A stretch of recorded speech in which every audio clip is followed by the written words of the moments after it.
High সবাইকে, আজ আমি আবার এলাম আমার বাগান দেখাতে। দেখুন কি সুন্দর ফুলগুলো ফুটেছে। এগুলোও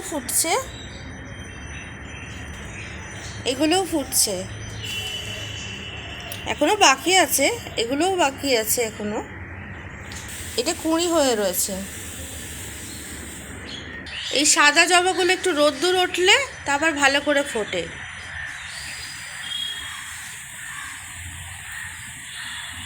দেখুন এখানে কুঁড়ি হয়ে আছে।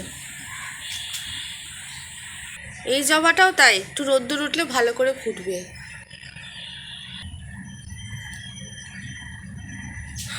বাগান সবারই প্রিয়, তাই জন্য একটু দেখানোর চেষ্টা করি।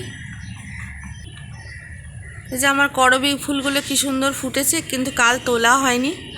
ঠাকুরকে দেবে ভেবেছিল মা, আর আমি ভুলে গেছি। বিয়ে বাড়ি ছিল তো আমাদের, ওই জন্য একটু ভুলে গেছি। সব কাজে সব গন্ডগোল হয়ে গেছে।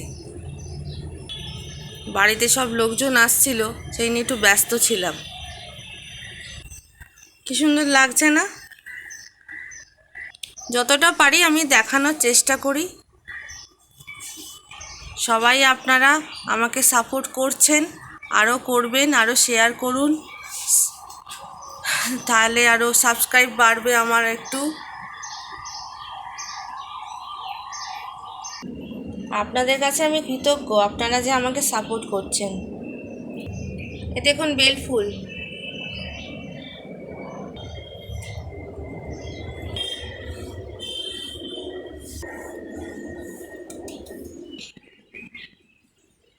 জবা ফুল আজকে একটাই। এতে অবশ্য কুঁড়ি আছে, কালকে ফুটবে। আজকে এই জবাটা ফুটছে।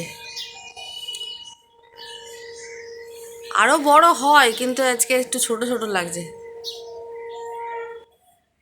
এই যে কলকে ফুল ফুটেছে। ইনি আজকে ফুটবেন, তবে রোদ্দুর উঠলে একটু ভালো করে ফোটে, তা নাহলে এরকম হয়ে থাকবে। রোদ্দুর উঠলে ভালো করে ফুটবে, খুব সুন্দর দেখতে লাগে। দেখুন আমার কারি পাতার গাছগুলোকে শুয়োপোকা কিরম খেয়ে দিয়েছে। ভীষণ শুয়োপোকা হয়েছে, সব গাছগুলোকে খাচ্ছে, কুঁড়িগুলোও খেয়ে নিচ্ছে।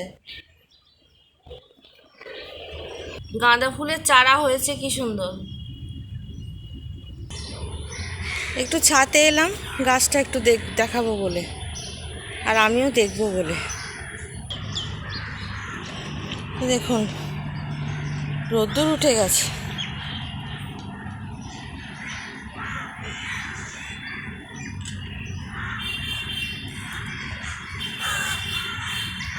আর ভিডিওটা না টেনে এখানে আমি শেষ করলাম আজকে।